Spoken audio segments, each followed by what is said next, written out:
The howling wind rattled the windows of Maple Creek Diner as Emma Collins wiped down the counter for the fifth time that hour. Outside Burlington, Vermont had disappeared under a veil of white, the worst blizzard in 50 years, transforming the quaint town into an Arctic wasteland. The weathered diner stood as a lone beacon of warmth in the storm, its neon sign flickering against the darkening afternoon sky. Emma paused, tucking a strand of chestnut hair behind her ear as she surveyed her empty kingdom. The vintage clock on the wall showed 4:30 p.m., but the darkness outside made it feel like midnight. Her fingers absently touched the old watch on her wrist, her father's final gift before the accident that took both her parents when she was in college. Its leather band was worn, but the timepiece itself remained impeccable, much like the standards Emma maintained in her modest diner. The radio in the corner droned on about the historic nature of the storm, warning people to stay indoors. The National Weather Service is calling this the worst blizzard to hit Vermont in 50 years. The announcer's voice crackled through static. All roads north of Montpelier are now closed, and Governor Williams has declared a state of emergency for Chittenden County. Emma turned down the volume. She knew the risks well enough. The question was whether to close early and brave the 3-block walk to her small apartment above the town's only bookstore, or wait out the worst of the storm here. The diner had a small cot in the office for emergencies. Tonight certainly qualified. William Winters, a 78-year-old regular with kind eyes and a spine curved by decades of hard work, nursed his coffee in the corner booth. He was the only customer who had braved the elements today, walking his usual 3 blocks despite the weather conditions that had shut down the rest of the town. "You should close up, Emma," he called out, his voice weathered but warm. "This storm's getting worse by the minute. Even the plows have stopped running." Emma smiled but shook her head. "Not yet, Mr. Winters. Someone might need shelter on a night like this." William chuckled softly. "Always thinking of others, just like your grandmother used to do." He had known Emma's family for decades, had watched her grow up during summer visits to Burlington before tragedy made the town her permanent home. "Grandma Rose taught me well," Emma replied, refilling his cup with the last of the fresh coffee. "No charge for this one. Consider it hazard pay for being my only customer."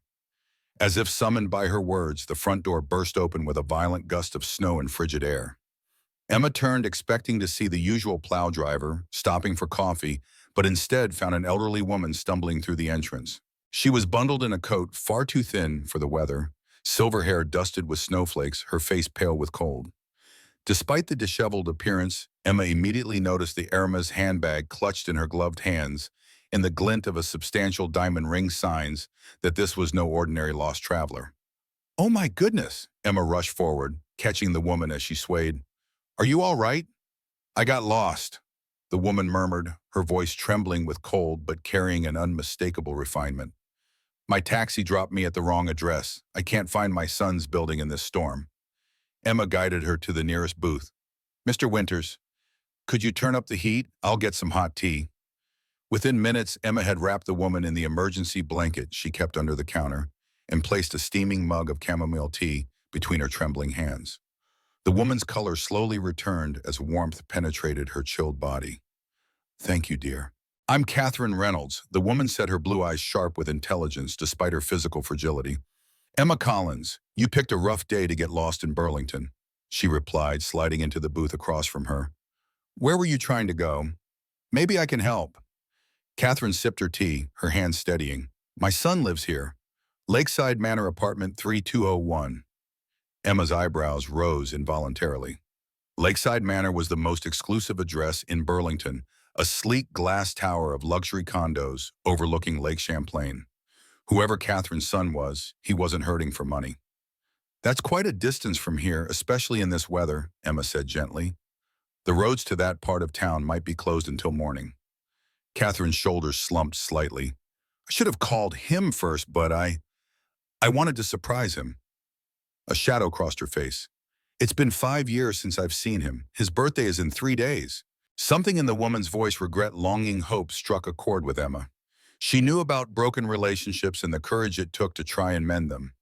5 years is a long time," Emma said carefully. "That must be difficult." "My son is not an easy man," Catherine replied with a small, sad smile.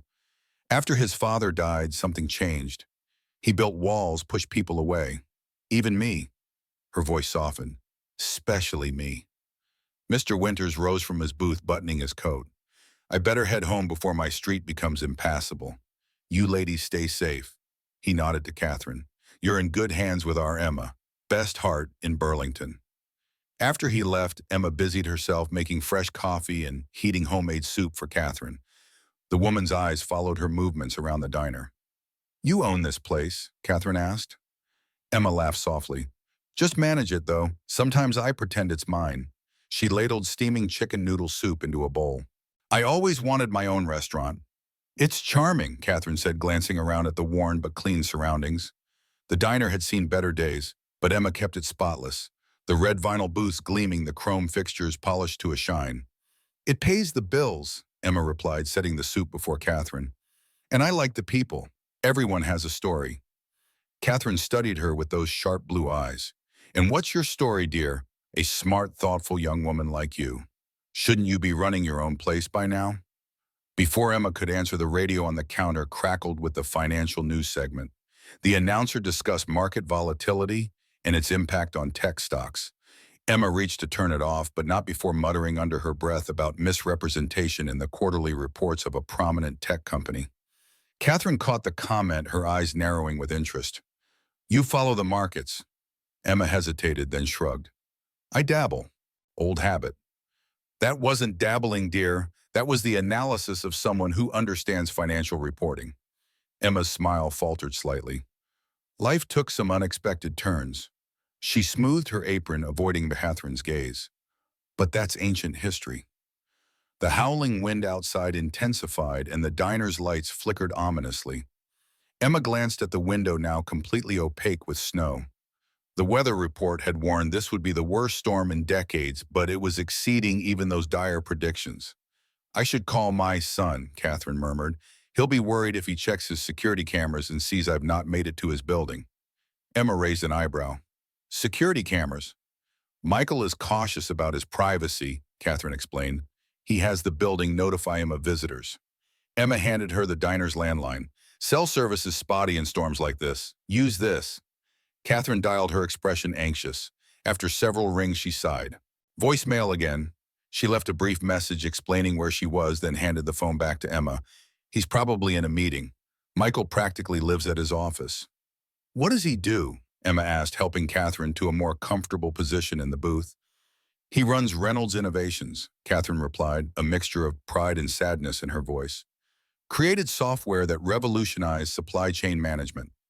He was always brilliant, even as a boy. Too smart for his own good sometimes. Emma froze at the name, her hand gripping the edge of the table. Reynolds Innovations was one of the largest tech companies in the Northeast. Its CEO, Michael Reynolds, was infamous in business circles for his ruthless acquisitions and demanding leadership style. His face regularly graced the business section of newspapers, always with the same stern expression, never smiling. Your son is Michael Reynolds, she asked, unable to keep the surprise from her voice. Catherine nodded, pulling the blanket tighter around her shoulders. You've heard of him. Everyone in Vermont has heard of him, Emma said carefully.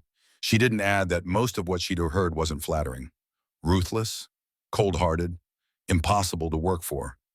These were the whispers that followed Michael Reynolds' name. He wasn't always like this, Catherine said softly, as if reading Emma's thoughts. After his father died, something changed in Michael.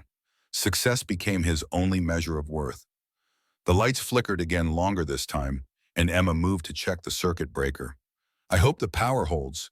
The backup generator will keep the heat running, but not much else. Were you close to your parents? Catherine asked, changing the subject as Emma returned. Emma's expression softened with old grief. Very. They died in a car accident my sophomore year of college. Black ice on a mountain road. She busied herself wiping down an already clean counter. I was studying at Cornell, finance major. That's quite a leap from finance to food service, Catherine observed. Emma's laugh held little humor. Like I said, life takes unexpected turns. Before Catherine could press further, headlights cut through the swirling snow, outside their bright beams momentarily illuminating the diner's interior. A sleek black Audi R8 pulled up to the curb, its tires crunching through the accumulated drifts. Even in the blizzard, the vehicle announced wealth and power. Emma felt her heart rate quicken as a tall figure emerged battling against the wind as he made his way to the diner's entrance. When the door opened, she found herself face to face with Michael Reynolds. He stood in the doorway, snowflakes melting in his dark hair that was just beginning to silver at the temples, despite being only 42. His expensive Armani coat was dusted with white, and the Rolex Submariner on his wrist caught the light as he brushed snow from his shoulders. His face, so familiar from news photos, was even more striking in person, all sharp angles and intensity blue eyes. The exact shade of Catherine's, scanning the empty diner until they locked on Emma. "I'm looking for Catherine Reynolds," he said without preamble, his deep voice clipped and businesslike. "She left a message saying she was here." Emma straightened, meeting Michael Reynolds' intense gaze with practiced composure. 5 years managing a diner had taught her to handle difficult customers, and she suspected the man standing before her defined the word difficult. "Mr. Reynolds," she said calmly, "your mother is resting in the back booth." She was half frozen when she arrived. Something flickered in his eyes. Concerned perhaps it disappeared so quickly, Emma wondered if she'd imagined it. "Take me to her," he demanded, not a request, a command. Emma crossed her arms. "She's just had some soup and is warming up. I'd prefer not to disturb her right now." His eyebrows rose in genuine surprise. "Most people don't say no to me, Miss Collins, Emma Collins. And this is my diner, Mr. Reynolds, not your boardroom." For a moment they stood locked in silent confrontation. Emma could practically see the wheels turning behind those piercing blue eyes, likely calculating the fastest way to get what he wanted. She'd met men like Michael Reynolds before, men who viewed the world as a series of transactions and people as either assets or obstacles. To her surprise, he exhaled slowly and nodded once. "May I at least look in on her?" "Of course."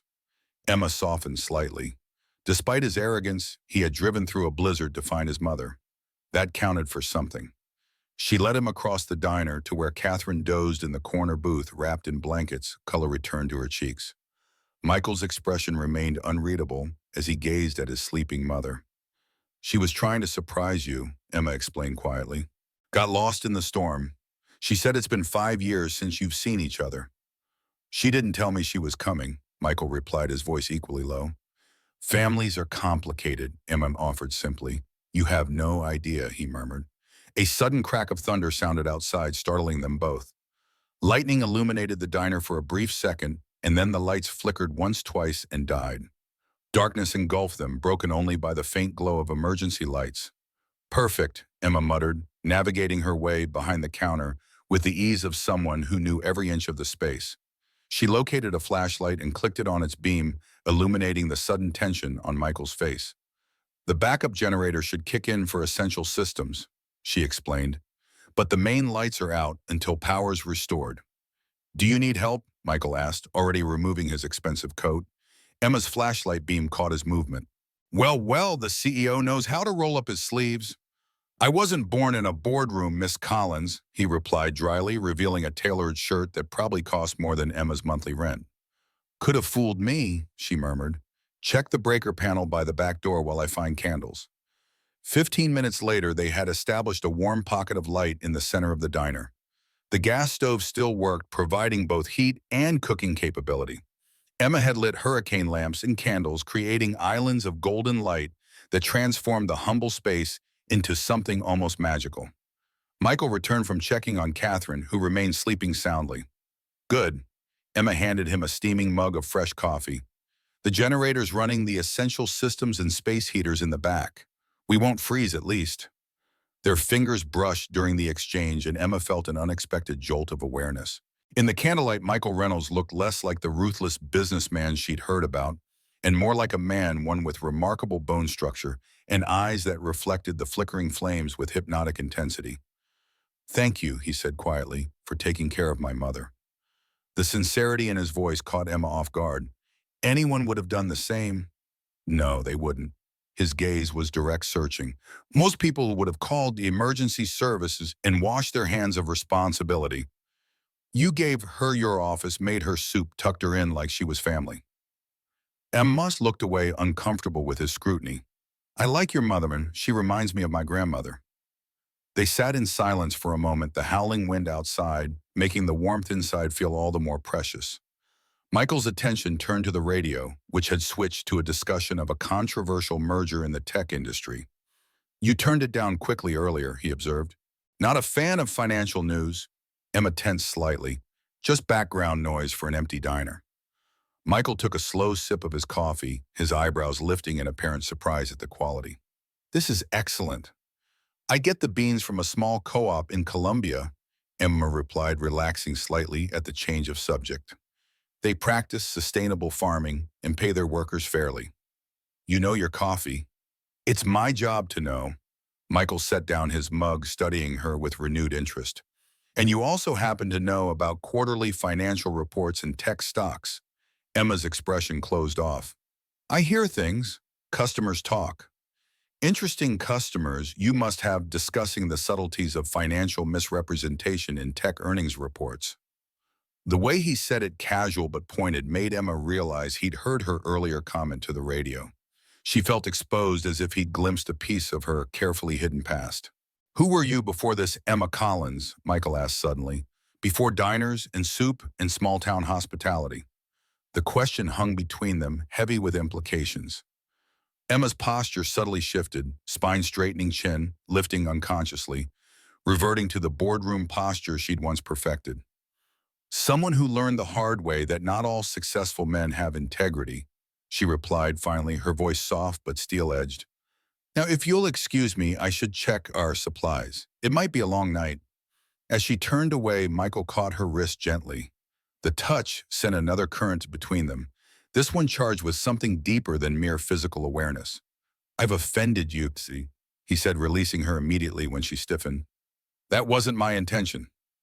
Emma looked down at her wrist, then back to his face. In the dancing shadows, his expression seemed genuinely contrite. No offense taken, she replied evenly. But some stories aren't meant to be shared with strangers during power outages. We are hardly strangers now, Michael countered. You've seen my mother at her most vulnerable. You've witnessed me driving through a blizzard for her, and I've seen... He paused, searching for words. What? Emma challenged. What exactly do you think you've seen, Mr. Reynolds? Someone hiding, he said simply. Someone much too intelligent, incapable to be just, managing a roadside diner. Someone running from something or someone. The accuracy of his assessment sent a chill through Emma that had nothing to do with the storm outside. Catherine Reynolds awoke disoriented, blinking at the unfamiliar ceiling, now illuminated only by candles and emergency lights. The events of the day slowly returned: the taxi, the blinding snow, the kind young woman at the diner. She sat up carefully, her joints protesting. You're awake. Catherine turned to find her son sitting in the booth opposite her, his features softened in the dim lighting. Michael, she breathed, tears springing to her eyes. You came. Of course I came. You left me a voicemail saying you were stranded in a blizzard.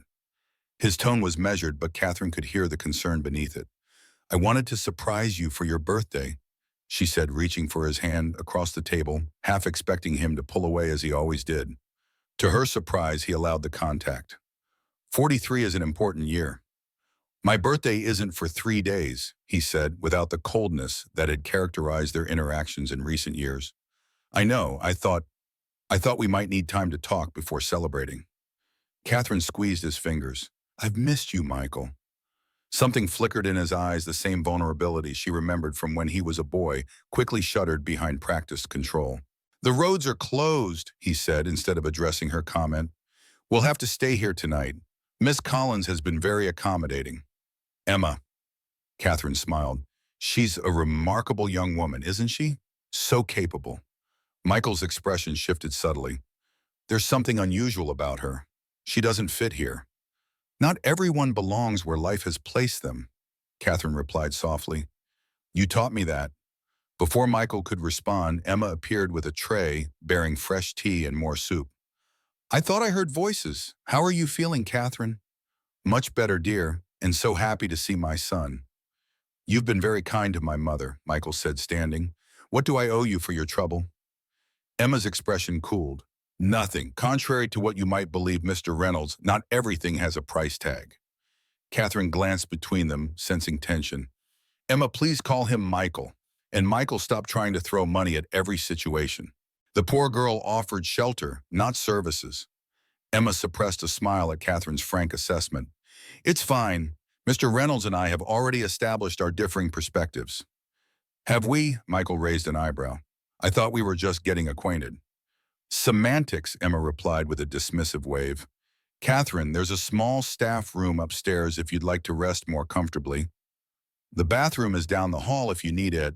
The power's out, but we have emergency lighting and the heat is working. Thank you, dear. Catherine's sharp eyes hadn't missed the charged atmosphere between her son and the diner manager. Perhaps you could show Michael where he'll be sleeping while I freshen up. Emma nodded, though her expression suggested she'd rather show Michael the door. This way, Mr. Reynolds. She led him upstairs to a small room containing a desk, a mini fridge, and a narrow cot. Staff break room. Not exactly the penthouse at Lakeside Manor, but it's the best I can offer. Michael surveyed the humble space without comment. And where will you sleep? I'll take one of the booths downstairs. I want to stay near the main entrance in case anyone else needs shelter. He frowned. Take the cot. I'll sleep in a booth. I'm not giving the co of Reynolds Innovations a backache on my watch, Emma retorted. The last thing I need is a lawsuit because you couldn't properly code after sleeping on vinyl upholstery. Despite himself, Michael felt his lips twitch. Is that your professional assessment? Just practical risk management. She turned to leave, but he stepped into her path. Why do I get the distinct impression you're trying to avoid being alone with me? He asked, his voice lower than before. Emma met his gaze evenly. Because you're used to women seeking your company, not avoiding it. Touché. He smiled, then a genuine smile that transformed his features from merely handsome to devastating. But that doesn't answer my question. I have a diner to manage during a power outage and blizzard. Entertaining you isn't on my priority list. Entertaining me, Michael echoed, stepping closer. Is that what you think I want, entertainment? Emma refused to back away despite his proximity. The small room suddenly felt even smaller, the air between them charged with something dangerous. I think you're a man used to getting what he wants, she said quietly. And right now you want to solve the puzzle I apparently represent. I'm not interested in being analyzed or acquired, Mr. Reynolds. Michael, he said softly. Michael, she conceded. Now, if you'll excuse me. The building creaked ominously as a particularly strong gust of wind battered the old structure. Emma instinctively reached out to steady herself, her hand landing on Michael's chest. Through the fine material of his shirt, she could feel his heart beating rapidly just like hers. For one breathless moment, they stood frozen, connected by that single point of contact.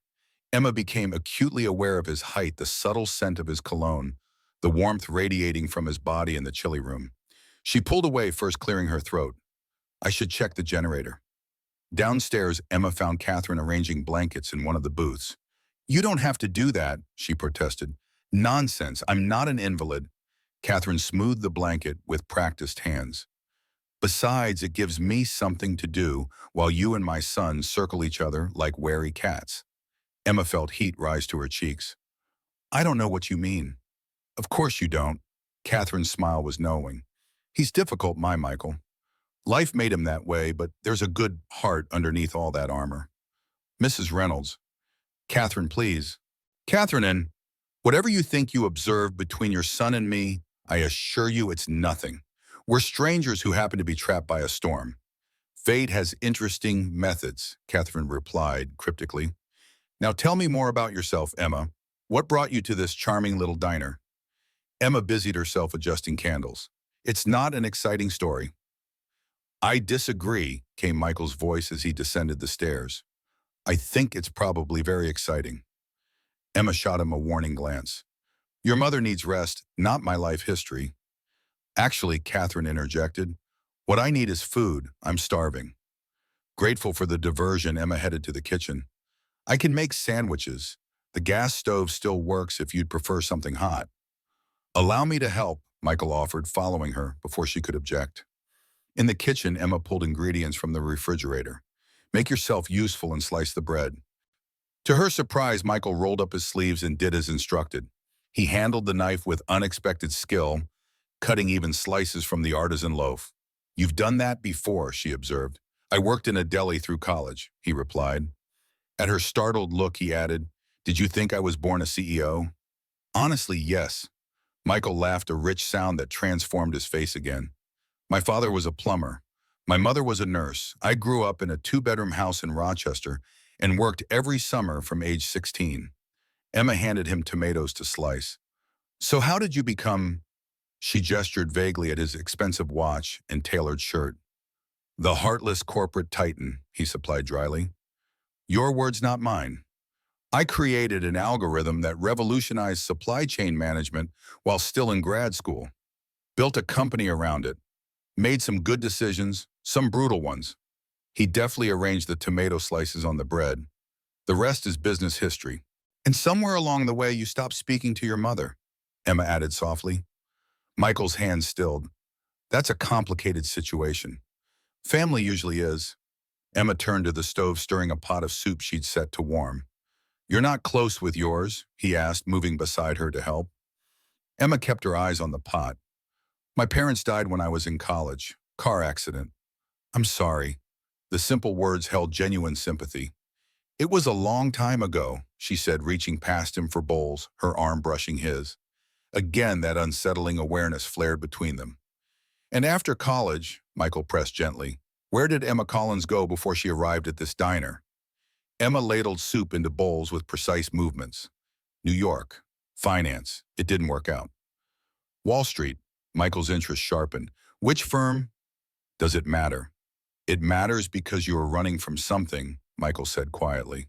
And whatever it is forced someone with obvious intelligence and education to hide in a small-town diner. Emma turned to face him, her composure slipping for the first time. Not everyone who steps away from corporate America is running or hiding. Some of us simply discovered that success by those standards comes at too high a price. The raw honesty in her voice silenced him. For a moment, they stood facing each other in the dim kitchen, the storm raging outside while something equally turbulent built between them. Who hurt you, Emma? Michael asked finally, his voice barely audible above the wind. Her laugh was soft, bitter. The better question is, who didn't? Before he could respond, the back door of the diner burst open, sending a blast of cold air through the kitchen. Emma whirled around, startled. A demand staggered in from the storm snow, coating his expensive overcoat. Thank God, the newcomer exclaimed, stamping his feet. I thought I'd freeze to death out there. Michael stiffened beside her. Victor, he said flatly, what are you doing here? The man looked up, recognition and relief washing over his face. Michael, I've been trying to reach you for hours. He stopped abruptly as his gaze fell on Emma. For one suspended moment, recognition flashed in his eyes, followed immediately by something darker, fear. Emma Collins, he said, his voice suddenly strained. Well, this is unexpected. Emma had gone perfectly still, their face drained of color. Victor Sterling, she whispered, of all the diners in all the storms. Michael looked between them, his analytical mind racing to connect the pieces. You two know each other. It wasn't a question, but Victor answered anyway, his charming smile returning too quickly. Ancient history. Ms. Collins once worked at my investment firm. He extended his hand. Small world, isn't it? Emma stared at the offered hand like it was a venomous snake. Very small, she agreed, not moving to take it and getting smaller by the minute. The kitchen seemed to shrink around them, the air suddenly thick with tension. Michael looked between Emma and Victor, noting the rigid set of Emma's shoulders and the forced casualness in Victor's smile. Ms. Collins was one of our brightest analysts, Victor continued smoothly when the silence stretched too long. Left quite suddenly, as I recall. I had my reasons, Emma replied, her voice steady despite the pallor of her face. Compelling ones. Victor removed his snow-dusted coat, hanging it as if he owned the place. Water under the bridge, surely. He turned to Michael. When Catherine called looking for you, I was concerned. The roads are treacherous. You drove all this way because my mother called the office. Michael's skepticism was evident. I was already in Burlington for the Summit Tech Acquisition meeting when I couldn't reach you. Victor shrugged. You know how I worry about my best friend and business partner. Emma wordlessly gathered the food she'd prepared onto a tray. I should take this to Catherine. As she tried to pass, Victor shifted, blocking her path. Let me help you with that, Emma. We have so much to catch up on. I've got it, she said flatly, sidestepping him. Michael observed the interaction with growing suspicion. Something was very wrong here. The woman who had confidently stood up to him moments ago now seemed almost afraid. Victor, a word, he gestured toward the walk-in pantry away from the kitchen's main area. Once inside, Michael didn't mince words. What history do you have with her? Victor raised his eyebrows. Straight to the point as always. She worked at Sterling Capital for about 18 months. Promising career until she had some kind of breakdown. Ethical crisis, she called it. He shook his head. Shame. She had potential. And that's all. What else would there be? Victor's smile didn't reach his eyes. Don't tell me the great Michael Reynolds is interested in a diner manager. She's hiding something, Michael said, ignoring the jab. And based on her reaction to you, it involves Sterling Capital. Victor leaned against a shelf. Michael, you know how these young idealists are. They come to Wall Street thinking they'll change the world, then can't handle the reality of business. Emma couldn't separate her personal feelings from professional decisions. It made her unstable. She seems anything but unstable to me. You've known her for what, a few hours? Victor laughed softly. I employed her for over a year. Trust me, there's a reason she's serving coffee in Vermont instead of managing portfolios in Manhattan. Michael studied his friend and business partner carefully. Victor had been his right-hand man since Reynolds Innovations began, instrumental in their meteoric rise. They'd weathered countless storms together, professional and personal. Yet something about Victor's too casual dismissal of Emma bothered him. She took care of my mother, Michael said finally. I owe her for that. Of course you do. Just don't mistake gratitude for something more. Victor clapped him on the shoulder. Now shall we join the ladies? I'm starving. When they returned to the main dining area, they found Emma and Catherine seated in a booth talking quietly. Emma's posture remained tense, but she'd regained her color. She looked up as the men approached, her eyes skipping over Victor to focus on Michael. Catherine's been telling me about your childhood science experiments, she said, a forced lightness in her tone. Apparently you were building robots while other kids were riding bikes. Mother exaggerates, Michael replied, sliding into the seat beside Emma, while Victor took the spot next to Catherine. I do not, Catherine protested.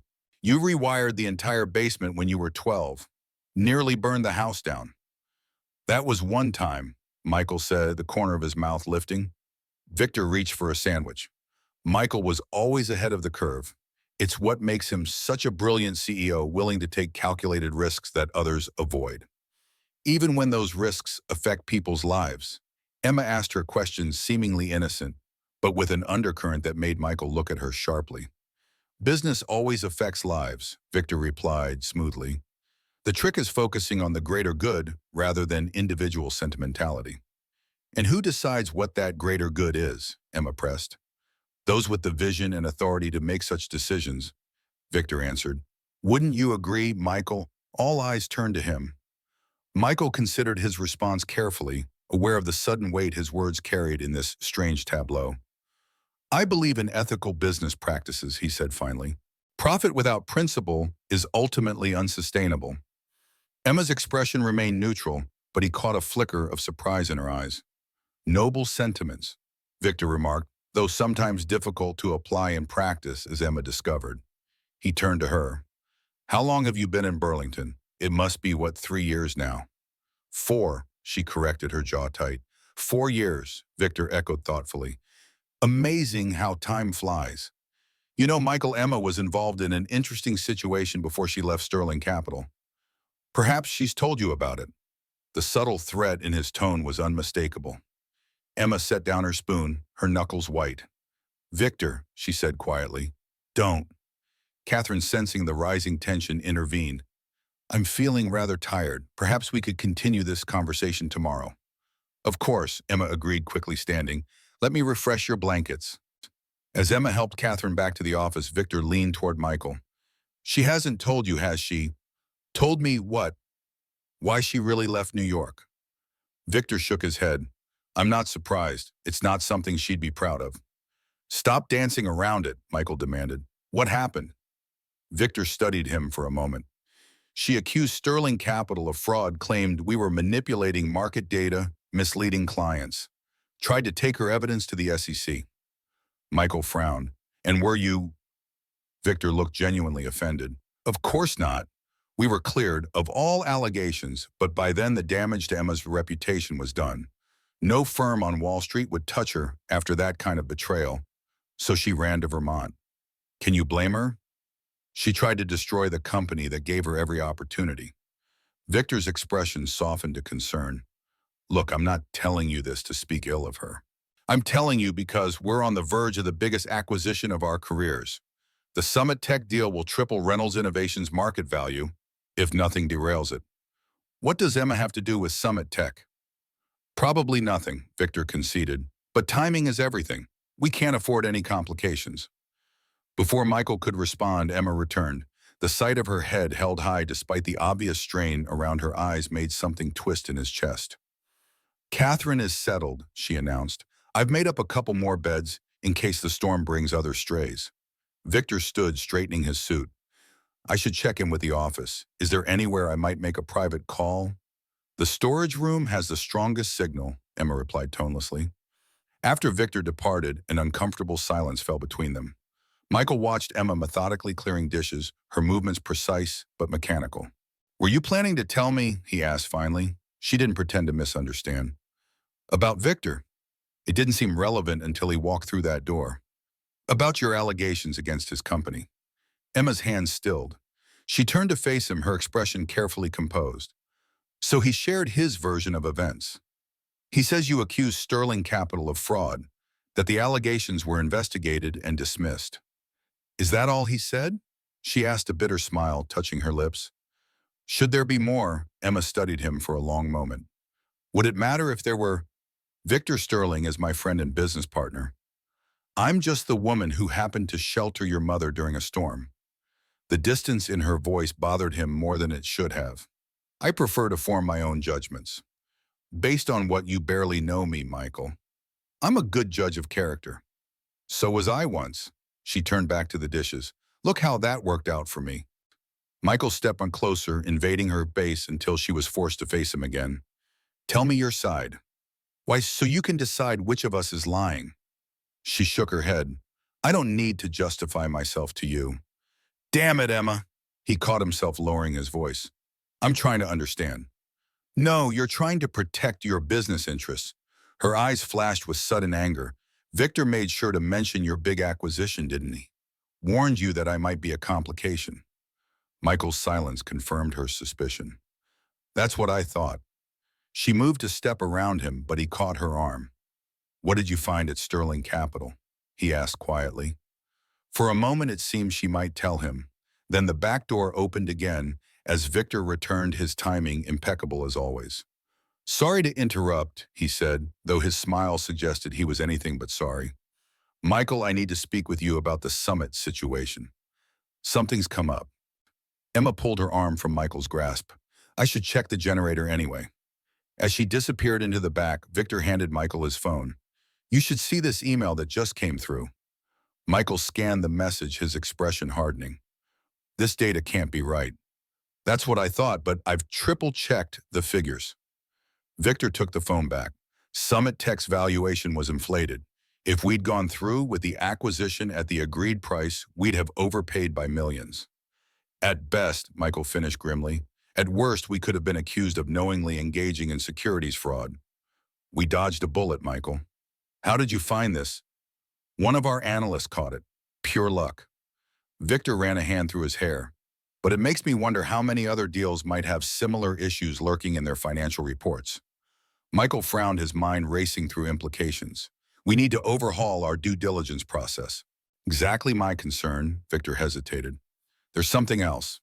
The analyst who caught it found Emma Collins' name on some of the original Summit Tech prospectus documents from her time at Sterling Capital. What are you suggesting? I'm not suggesting anything, just noting a curious coincidence. Victor's expression was neutral. She had access to the early Summit Tech financials. Then she makes fraud allegations against Sterling. Now she's mysteriously back in your orbit just as we're about to acquire Summit. That's quite a conspiracy theory. Is it the woman who tried to destroy my company just happens to be here with your mother the night before our biggest deal? Victor shook his head.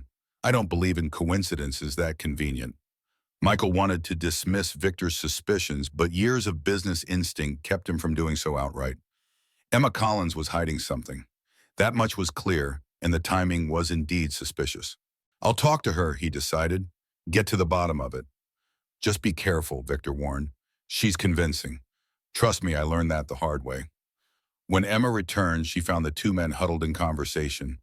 They broke apart at her approach, and the sudden silence spoke volumes. The way Michael looked at her, more guarded than before, analytical rather than curious, told her everything she needed to know. The generator should last through the night, she reported, her voice professional and distant. If you gentlemen will excuse me, I have some inventory to complete before morning. Emma, Michael called after her, we need to talk.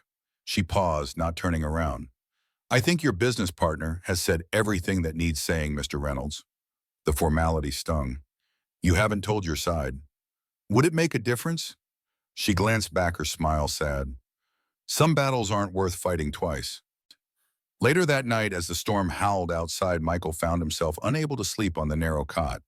The Summit Tech situation demanded his attention, but his thoughts kept circling back to Emma Collins, the hurt in her eyes when she'd realized he was doubting her, the resignation in her voice. A soft knock interrupted his ruminations. He opened the door to find Catherine standing there, wrapped in a blanket. Mother, you should be resting. I've had quite enough rest. She moved past him into the small room. We need to talk about Emma. There's nothing to discuss. Don't lie to me, Michael. I raised you. Catherine settled onto the edge of the cot. Victor Sterling has poisoned your mind against her, hasn't he? Michael sighed. It's complicated. There's history between them, professional conflicts that could impact our business. And that's all that matters to you, business. Catherine's disappointment was palpable. That girl saved my life today, and you're letting that snake turn you against her without even hearing her story. I tried to hear her story. She wouldn't tell me. Would you in her position after the way you looked at her just now? Catherine shook her head.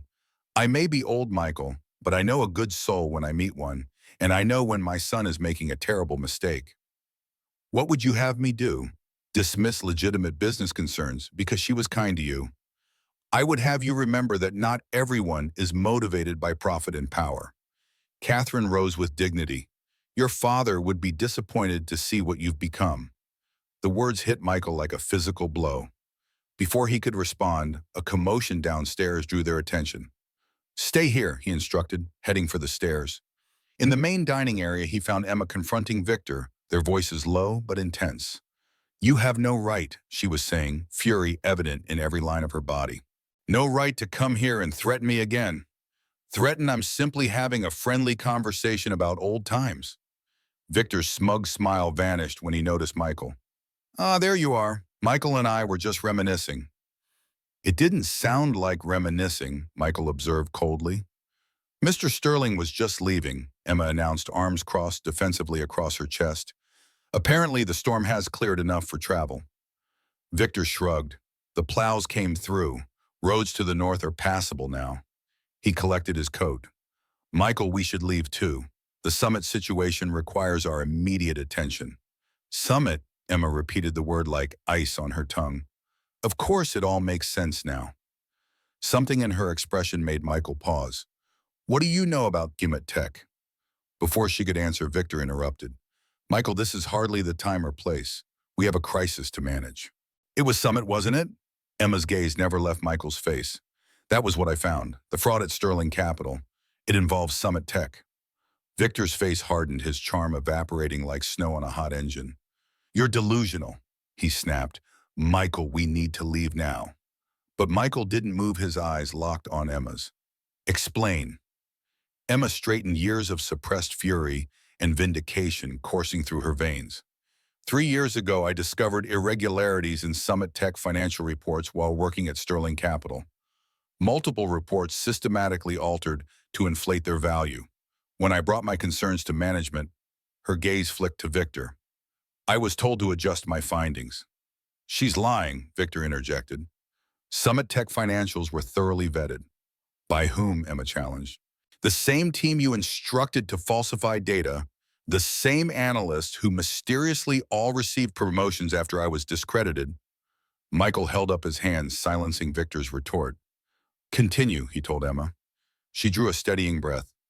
When I refused to participate, I was removed from the Summit account. A week later, I found evidence that the manipulation went beyond Summit. It was systematic. Sterling Capital was artificially inflating the value of multiple companies before acquisition deals. Preposterous, Victor scoffed. If there had been any truth to these allegations, the SEC would have. The SEC investigation was a sham, Emma cut in, because by the time I gathered enough evidence to approach them, someone had already altered the original data. My access credentials had been used to make changes I never authorized. It made it appear I was the one committing fraud. A heavy silence followed her words. Victor's face had gone still, too still, and Michael's analytical mind registered the unnatural composure. Not outrage, not shock calculation. You were set up, Michael said quietly. Yes. Emma's eyes never left his. By the time I realized what had happened, I'd been fired for ethical violations, blacklisted from every financial institution in New York. My former colleagues were warned not to associate with me. My reputation was destroyed. So you ran, Michael concluded. I didn't run, Emma corrected, chin lifting. I was pushed out, threatened with litigation if I pursued my claims. With no job, mounting legal bills, and suddenly toxic to every firm in Manhattan, I had to start over. Convenient story, Victor interrupted, his voice smooth again, but ultimately unprovable.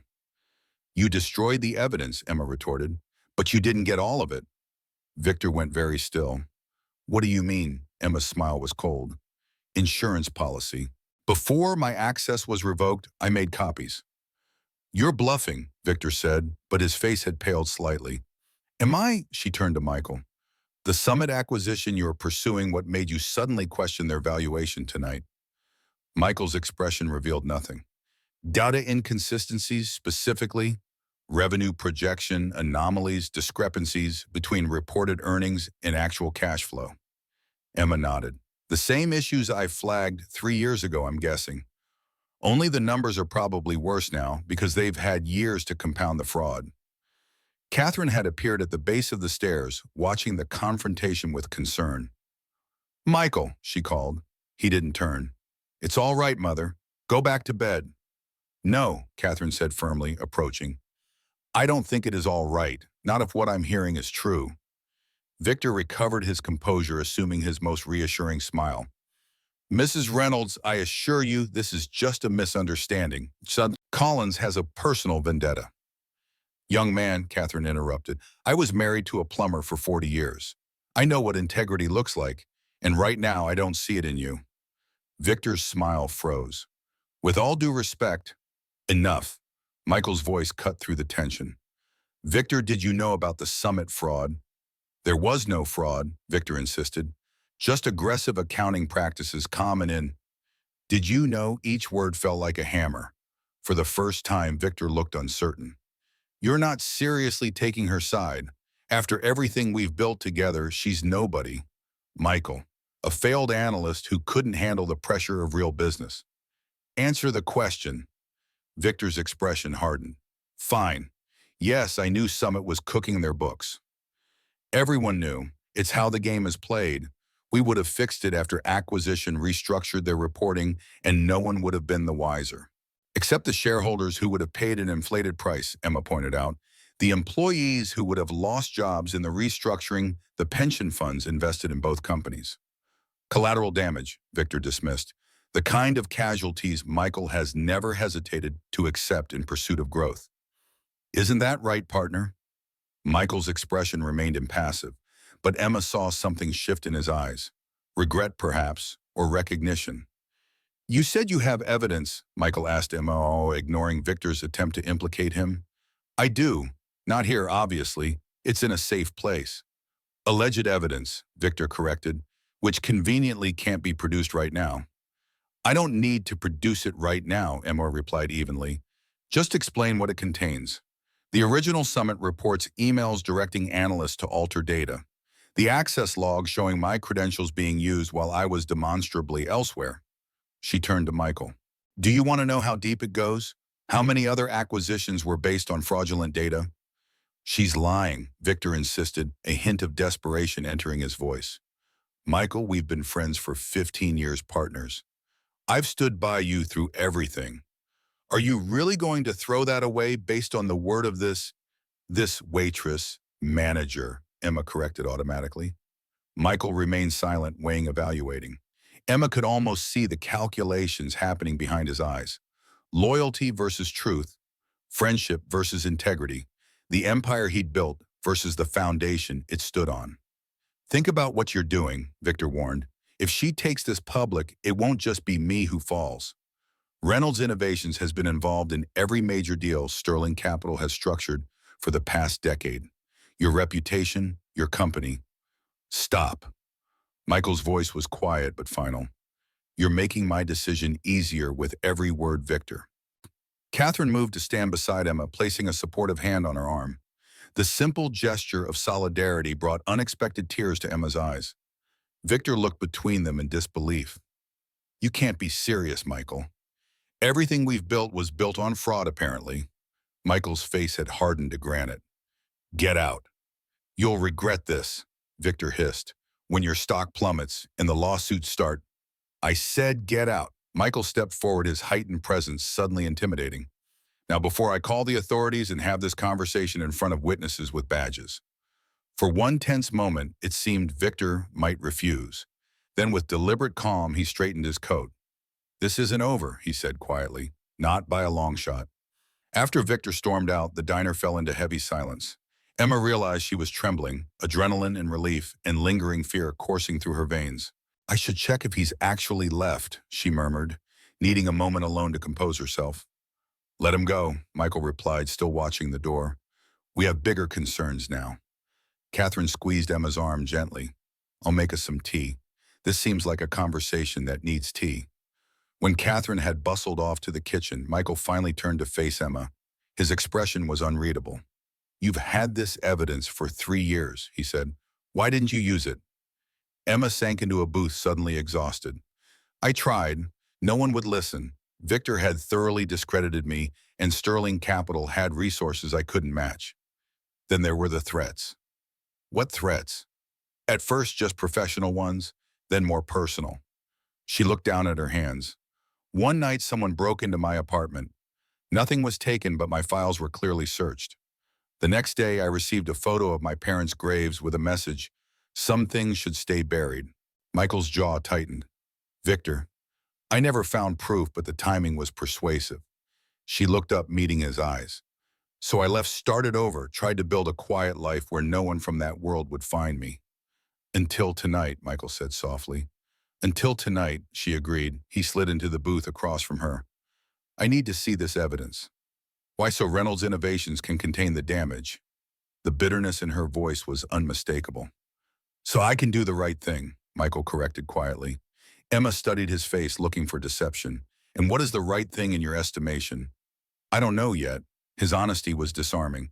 But burying the truth isn't it. Catherine returned with 3 mugs of tea, sliding one to each of them before joining Michael on his side of the booth. So, she said briskly, my son's business partner is a criminal, and the lovely young woman who saved me from freezing to death is his whistleblower. What are we going to do about it? The unexpected framing of their situation, so practical, so matter-of-fact, startled a laugh from Emma. The sound surprised her. She couldn't remember the last time she genuinely laughed. Mother, Michael sighed, though the corner of his mouth twitched. What am I wrong, File? No one who's met you would ever make that mistake, Emma said, smiling despite herself. Then stop dancing around each other and make a plan. Catherine set down her mug with finality. Emma has evidence. Michael has influence. Between you, you can fix this mess. It's not that simple, Michael began. It never is, Catherine agreed. But doing the right thing rarely is. Emma watched as Michael's expression softened, looking at his mother. For all their estrangement, the bond between them was evident, a shared moral clarity that cut through complications. The evidence is in a safe deposit box, Emma said after a moment. In Boston. Michael nodded. Once the storm clears, we'll go there together. And then, she pressed, and then we bring the truth to light properly, this time with resources Victor can't intimidate or outmaneuver. Your company will survive, Emma asked skeptically. Reynolds Innovations is more than its partnerships, Michael finished firmly. The foundations are solid, even if some of the structures built on them aren't. Catherine beamed at her son, pride evident in every line of her face. That's my boy. For the first time in years, Emma allowed herself to feel hope. Fragile but real. It won't be easy, she warned. Victor has powerful friends, deep pockets. So do I, Michael reminded her, a spark of the ruthless businessman returning, but now directed toward a worthy target. And unlike Victor, I don't have to hide from the truth. Catherine yawned, breaking the intensity of the moment. Well, this has been quite an evening. I think I'll try to get some more sleep before dawn. She touched Emma's hand gently. Don't worry, dear. My son can be stubborn and sometimes arrogant, but when it matters, he makes the right choices. After Catherine had gone, Emma and Michael sat in companionable silence, the storm outside beginning to ease much like the turbulence between them.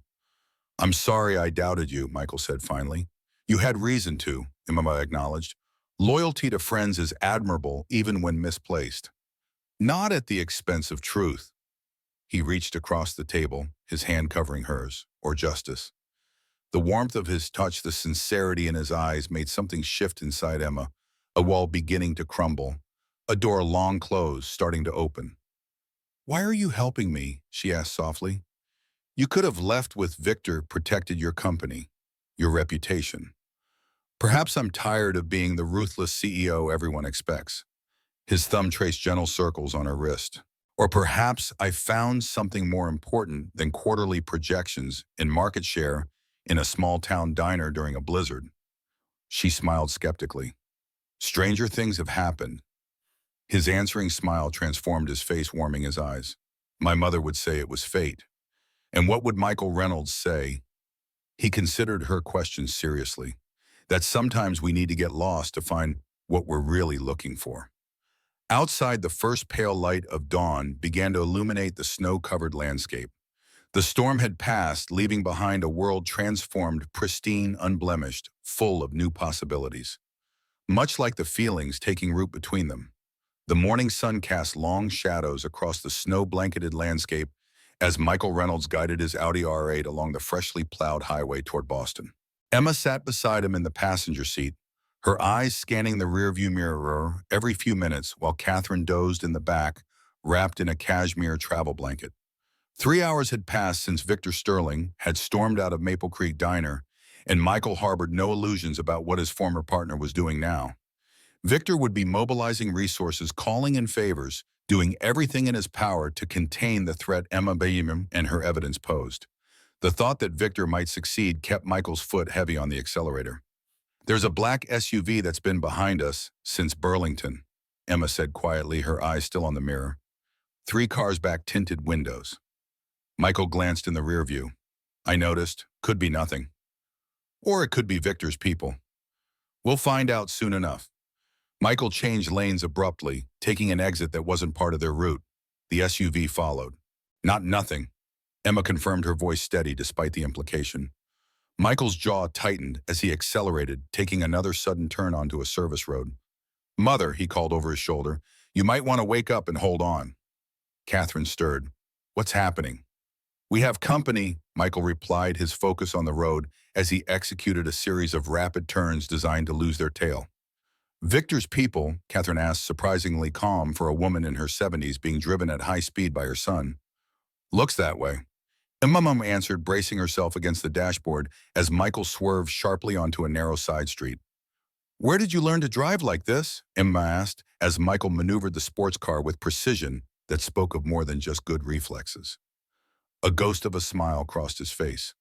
My father may have been a plumber, but he loved cars. Spent every extra dollar on track days. Taught me everything he knew. Your father sounds like an interesting man, Emma said. He was. For a moment, sorrow shadowed Michael's features. The world lost something important when he died. Catherine reached forward from the pie seat, her hand touching Michael's shoulder in silent understanding. Look, Emma pointed to the rear view. The SUV was gone, lost somewhere in the maze of suburban streets. I think we lost them. For now, Michael replied, steering them back toward the highway. But they'll be waiting at the bank, I'm sure of it. Then we need a plan, Emma said, pulling out her phone. I know someone who might be able to help. 2 hours later, they arrived at the outskirts of Boston. Emma had made several calls, speaking in hushed tones that Michael couldn't quite make out. All he gathered was that she still had allies from her Wall Street days, people who believed her story and were willing to help. Turn here. Emma directed, pointing to an underground parking structure that wasn't part of their original route. My friend James works security at First Commonwealth Bank. He's going to help us avoid any unwelcome company when we access the safe deposit box. Inside the parking garage, a tall, athletic man in a suit waited beside a service elevator. He nodded in recognition when he saw Emma. James? Emma greeted him with obvious relief. Thank you for this. Anything for the woman who saved my retirement fund, he replied cryptically, shaking her hand before turning to Michael and Catherine. Mr. Reynolds, Mrs. Reynolds, James Cortez, head of security for First Commonwealth. Emma warned me you might have people following you. Former business partner, Michael confirmed, not taking our parting of ways well. James nodded knowingly.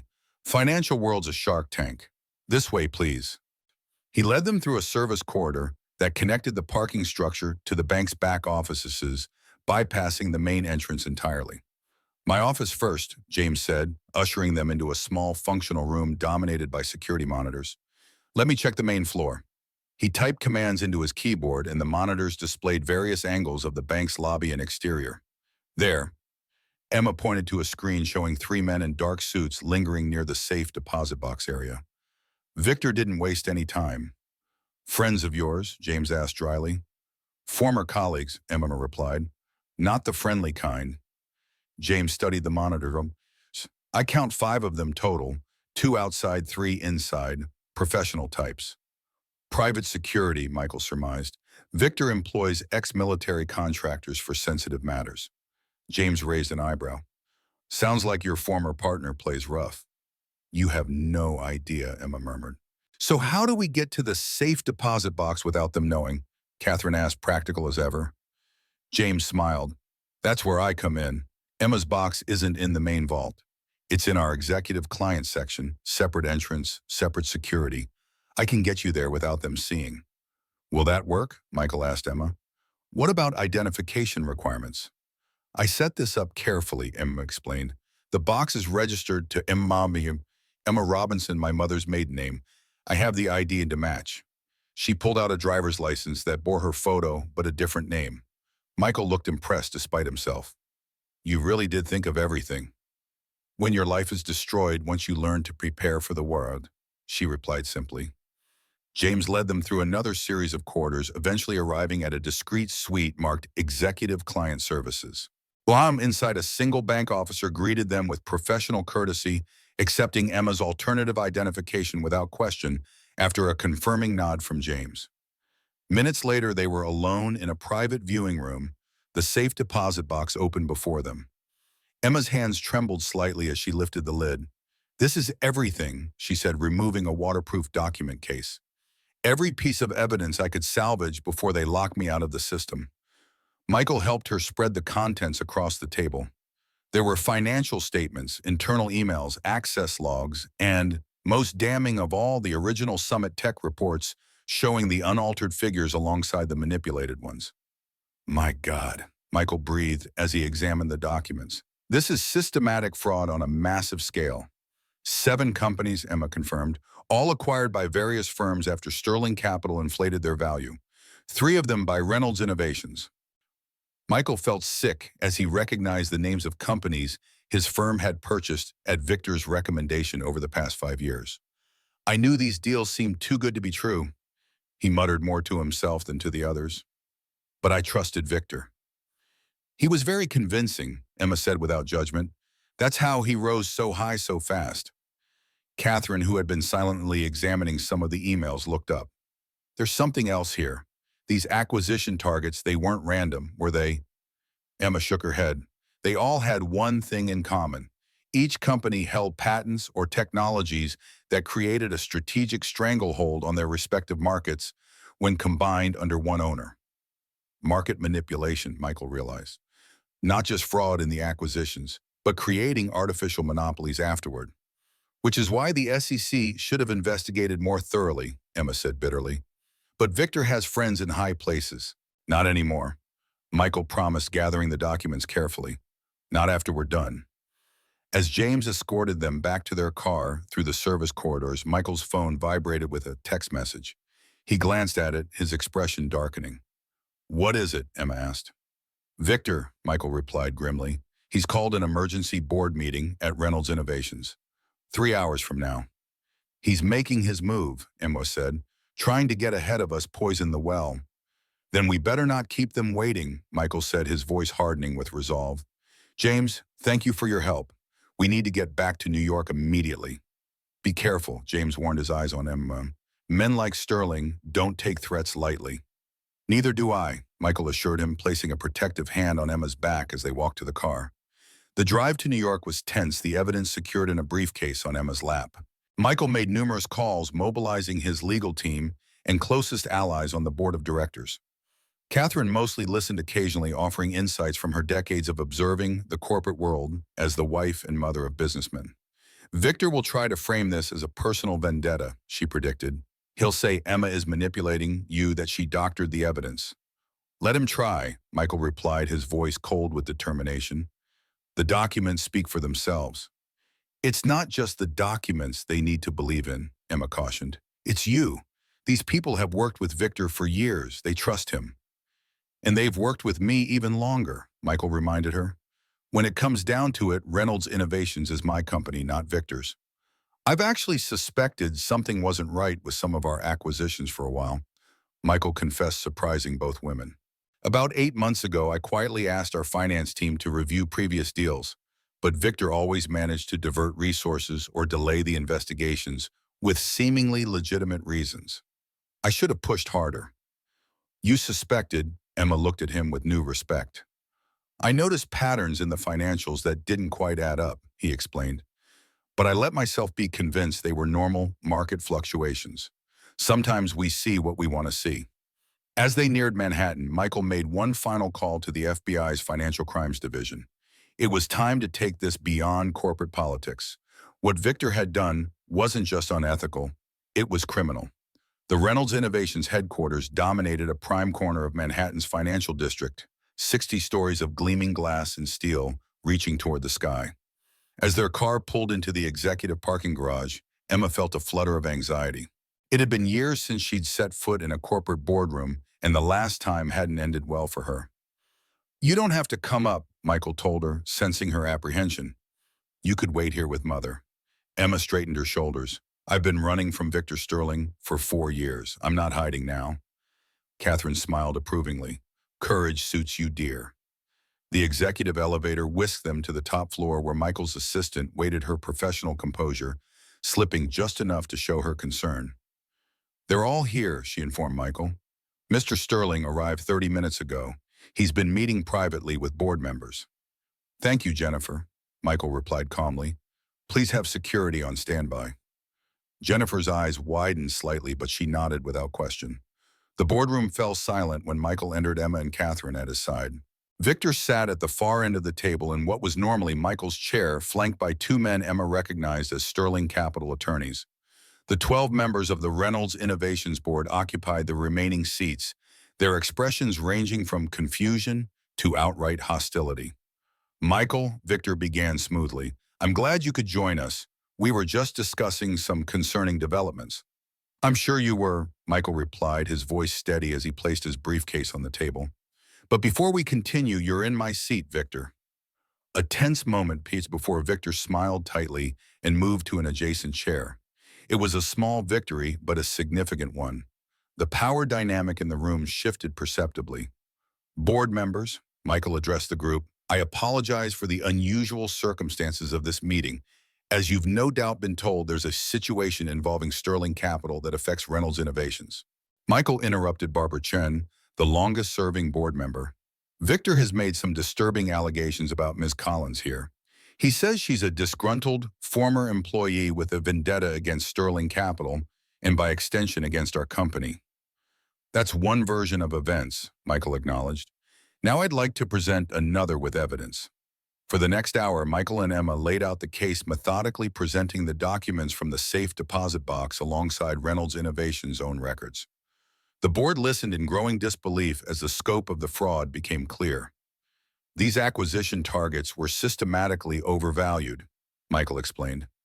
Reynolds Innovations overpaid by millions based on financial data that Sterling Capital knew was falsified. This is absurd. Victor interjected, his composure beginning to crack. These documents could easily have been fabricated. So Collins had ample time and motive to create this elaborate fiction. The access logs don't lie, Victor, Emma countered, highlighting the timestamps that showed her credentials being used when airline records proved she was on a flight to Chicago. Someone used my login to alter data after hours, then framed me for the very fraud they committed. And we're supposed to believe that I what orchestrated this elaborate conspiracy, Victor scoffed. For what purpose? To protect the network of fraudulent acquisitions you'd been facilitating for years, Michael said coldly. The same pattern appears in multiple deals, not just ours. The board members exchanged troubled glances. Barbara Chen studied the Summit Tech documents with particular intensity. These irregularities, she said slowly, they match concerns I raised during the preliminary evaluation. Concerns that were dismissed as overly cautious. By whom, Michael asked, though he already knew the answer. Barbara's eyes flicked to Victor. By Mr. Sterling. He assured us his team had vetted the numbers thoroughly. Victor's attorneys whispered urgently in his ear, but he waved them off, his face flushing with anger. This is a witch hunt, he declared. Michael is upset because I questioned his judgment regarding Ms. Collins. This is personal, not professional. It became professional the moment you used my company to legitimize fraud, Michael replied evenly. And it became criminal when you destroyed evidence and threatened a whistleblower. At the word criminal, Victor's face drained of color. You're overreacting. These are standard, aggressive accounting practices. Is that what we're calling securities fraud now? Emma asked. Aggressive accounting. Catherine, who had been silently observing from a chair against the wall, suddenly spoke. Young man, my late husband had a saying about people like you. A man who lies about small things will lie about big ones too. The board members here might be considering the financial implications of this revelation, but I hope they're also considering the moral ones. Her quiet dignity silenced the room. Even Victor had no ready retort. Michael seized the moment. I've already contacted the FBI's Financial Crimes Division. They'll want statements from everyone involved. In the meantime, I move that we immediately suspend all business dealings with Sterling Capital and conduct a full audit of every acquisition in which they served as advisors. You can't do that, Victor protested. Our companies are too intertwined. You'll destroy both of us. No, Victor, Michael corrected him. You did that when you chose fraud over integrity. The board voted unanimously to support Michael's motion. As security escorted a stunned Victor and his attorneys from the building, Michael felt a strange mixture of vindication and grief. 15 years of friendship and partnership ended in a single day. But it had been built on lies, he reminded himself. Better to face the painful truth than live comfortably with deception. The following weeks passed in a blur of SEC interviews, legal depositions, and emergency board sessions. Reynolds Innovation stock took an initial hit when the news broke, but Michael's transparency and decisive action stemmed the bleeding. The company would survive, changed but intact. Emma stayed in New York, working closely with federal investigators to unravel the full scope of Victor's fraud. She moved into Catherine's spacious Upper East Side apartment, the older woman having refused to return to her solitary life in Connecticut. I've spent 5 years rattling around that big house by myself, Catherine explained when Emma protested that it was too much. It's nice having someone to talk to besides the housekeeper. The case against Victor Sterling gathered momentum as other victims of his schemes came forward. 3 months into the investigation, the day finally arrived for Victor's preliminary hearing. Michael, Emma, and Catherine attended together, united in their determination to see justice done. As they sat in the courtroom waiting for proceedings to begin, Victor entered with his legal team. When he spotted Emma, his face contorted with rage. Before anyone could react, he lunged toward her. You ruined everything, he snarled, reaching for her throat. Michael moved with surprising speed, intercepting Victor and pushing him back forcefully. Security rushed forward, restraining the enraged financier as he continued to hurl threats. I should have buried you when I had the chance, Victor shouted as he was dragged away. Emma trembled, the full impact of what might have happened hitting her. Michael placed a protective arm around her shoulders. Are you all right? He asked, his voice laced with concern. She nodded, taking a steadying breath. I'm fine. I just wasn't expecting. Neither was I, Michael replied grimly, but it only strengthens our case. Indeed, Victor's outburst proved disastrous for his defense. The judge ordered him held without bail, citing his clear threat to a key witness. When the trial concluded months later, Victor Sterling received a 13-year sentence for securities fraud, obstruction of justice, and witness intimidation. One evening, as they shared dinner in Catherine's elegant dining room, Emma noticed Michael studying her with an intensity that made her cheeks warm. "What?" she asked, self-conscious. "I was just thinking," he replied, "about how different my life would be if my mother hadn't gotten lost in that blizzard." "Are you complaining?" Catherine teased. "On the contrary." Michael's eyes never left Emma's. "I'm grateful." Later, as they stood on Catherine's terrace overlooking Central Park, Michael broached the subject that had been hovering between them for weeks. "I want you to consider a position at Reynolds Innovations," he said without preamble, "head of a new ethics and compliance division." Emma raised an eyebrow. "Working for you. Working with me," he corrected. "The division would report directly to the board, not to me. Complete independence." "Why me?" "Because you've proven you won't compromise your principles even when it costs you everything." His voice softened. "And because I trust you." Emma looked out over the park, considering. "It would be complicated. Us, I mean. Everything worthwhile usually is." He moved closer, his shoulder brushing hers. "Emma, I'm not offering you a job because I'm attracted to you. I'm offering because you're the right person for it. The fact that I haven't been able to stop thinking about you since that night in the diner is a separate issue." She smiled despite herself. "Very compartmentalized of you." "I try." His answering smile made her heart skip. "So what do you say to the job, I mean? The other issue we can discuss later." "I'll think about it." "Fair enough." He hesitated, then added, "And if you do accept, there's one condition." "Which is?" "You keep challenging me the way you did that first night. Someone needs to keep me honest." "I think I can manage that," she replied softly. 6 months after that fateful night at Maple Creek Diner, Emma stood before the floor-to-ceiling windows of Michael's penthouse, watching snow drift lazily over Manhattan. The view of Central Park at sunset was breathtaking, painted in shades of gold and crimson, but her attention was on the headline blazing across her tablet: "Sterling Capital Executives Indicted for Securities Fraud." "Quite the milestone," Michael said, joining her at the window. He wrapped his arms around her from behind his chin, resting atop her head. 6 months, Emma mused, leaning back against him. 6 months since a blizzard and a lost mother changed everything. "I'd call that worth celebrating." Michael pressed a kiss to her temple. The past months had been a whirlwind. The evidence in Emma's safe deposit box had proven devastating, not just for Victor, but for an entire network of financial manipulation that had infected multiple firms. The SEC investigation this time had been thorough and uncompromising, thanks in no small part to Michael's influence and resources. Reynolds Innovations had weathered the storm. The company's stock had taken an initial hit when Michael publicly disclosed the fraudulent practices within their partner companies, but his transparency and commitment to reform had ultimately strengthened their position. Investors respected integrity. It turned out, especially when backed by decisive action. Under Michael's leadership, Reynolds Innovations had become a champion for corporate transparency, implementing rigorous ethics protocols that were quickly becoming industry standards. The business press that once criticized him for being ruthless now praised him for his principled stand against fraud. "I still can't believe it's finally over," Emma said, setting down the tablet. 3 years of looking over my shoulder and now— "Justice," Michael finished, "though I'm not sure 13 years in federal prison is enough for what Victor did to you." "It's not about the punishment," Emma replied. "It's about the truth finally being acknowledged." She turned in his arms to face him, "and about reclaiming my life." Michael traced the curve of her cheek with his thumb. "Speaking of which, have you given any more thought to my offer?" After the evidence had been secured and the legal proceedings begun, Michael had offered Emma a position heading up a new ethics and compliance division at Reynolds Innovations. The role would leverage her financial expertise while establishing industry-leading standards for transparent business practices. "I'm still considering it," she replied, though her smile suggested otherwise. "Working for my boyfriend seems complicated."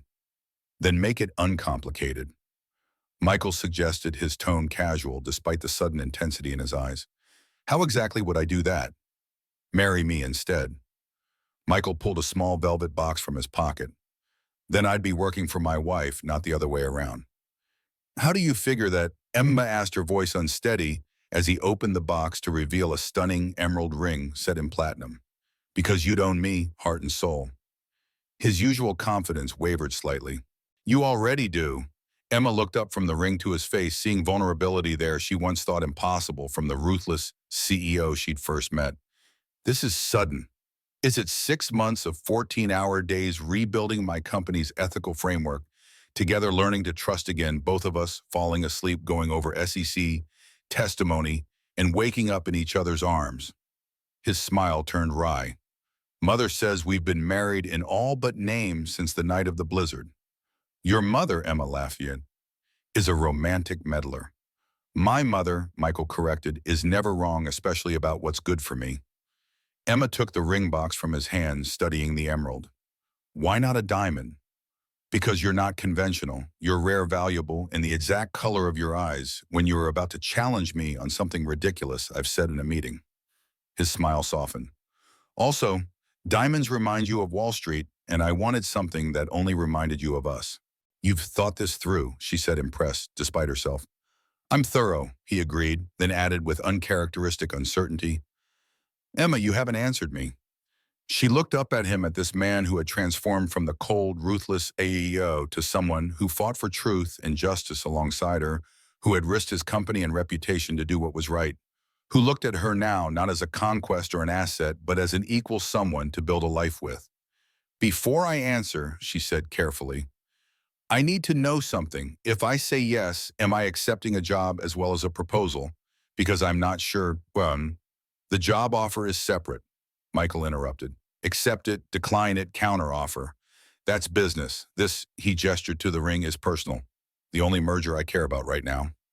In that case, Emma said, slipping the ring onto her finger, I accept. The proposal, that is. The job offer still requires negotiation. Joy transformed Michael's face as he lifted her off her feet in an exuberant embrace. I wouldn't expect anything less. He set her down gently. Name your terms, future Mrs. Reynolds. Oh no, she laughed, wrapping her arms around his neck. I'm keeping Collins professionally. You'll have to earn having your name on my office door. Challenge accepted, he murmured against her lips. Later that evening, they celebrated with Catherine at Maple Creek Diner, now under new ownership, Emma's. She had purchased it with part of the substantial settlement she'd received when Sterling Capital's fraudulent practices were exposed. To second chances, Catherine toasted, raising her champagne glass. The diner had been closed for the private celebration, its worn booths and polished counters gleaming with new life, much like its owner. And to blizzards, Michael added with a grin, may they always lead us exactly where we need to be. Even if it's not where we plan to go, Emma finished, her heart full, as she looked between her future husband and the woman who would soon be her mother-in-law. Catherine beamed at them. I knew it from the moment I saw you two together. The way you challenged each other, respected each other. No pretense, no games.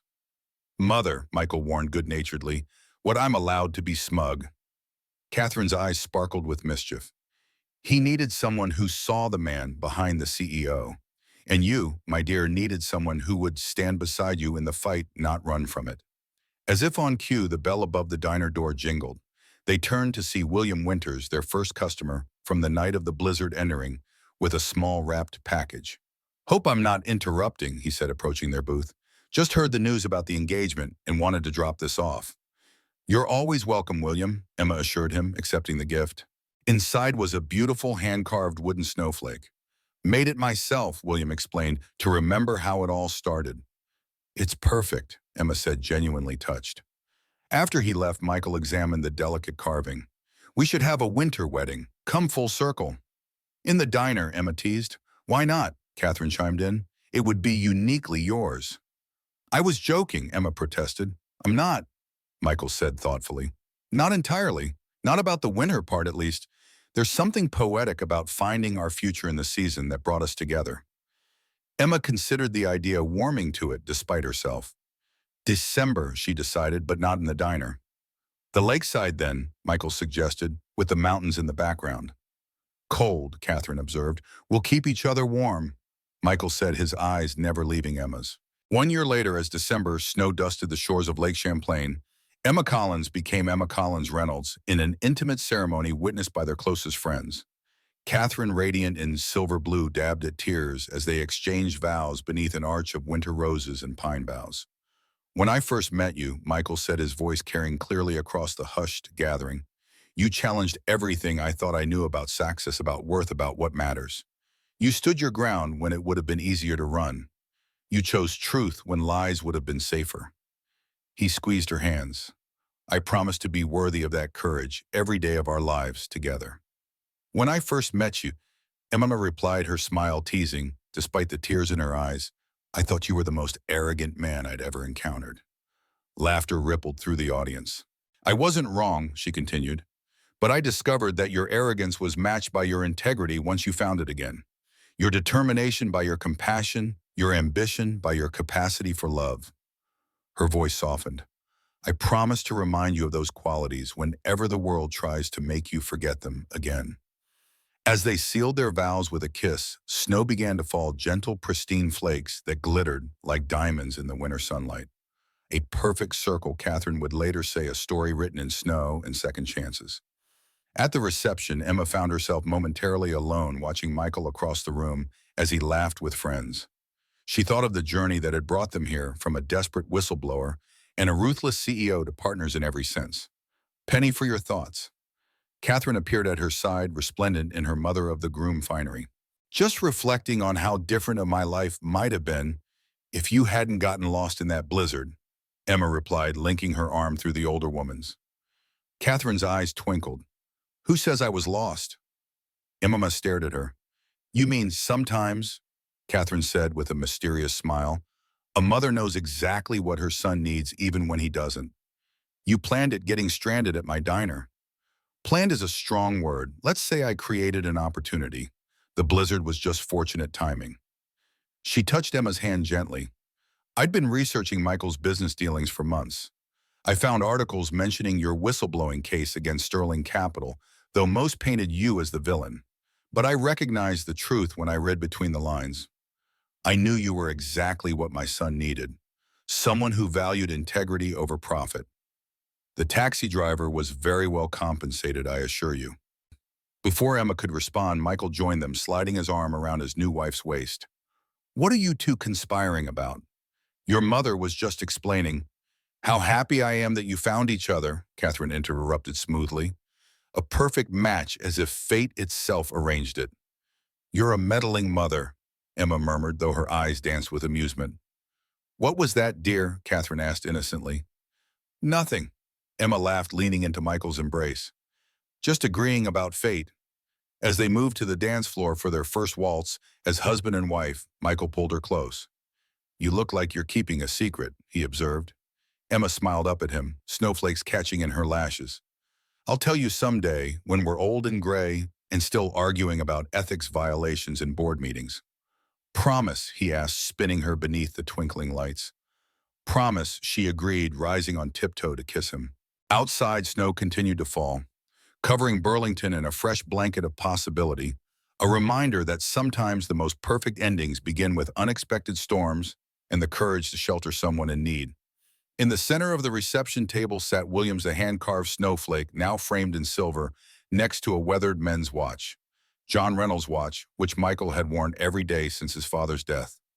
Old and new, past and future loss and discovery, all intertwined in a journey that had begun on the worst night of winter and culminated on the best. The years that followed brought new challenges and triumphs. Emma eventually accepted the position at Reynolds Innovations, transforming the company's ethics practices so thoroughly that they became the gold standard in corporate America. Building on that success, she later founded the Wall Street Whistleblower Protection Fund, providing legal and financial support to those brave enough to stand against corruption. Michael, meanwhile, steered Reynolds Innovations toward becoming the most ethically respected corporation in America. The company's motto, integrity before profit, wasn't just a slogan, it was a principle lived daily from the boardroom to the mailroom. And in the years to come, whenever anyone asked Michael Reynolds, CEO of Reynolds Innovations, or Emma Collins Reynolds, founder of the Wall Street Whistleblower Protection Fund, how they met, they would simply smile and say, it was fate disguised as a blizzard.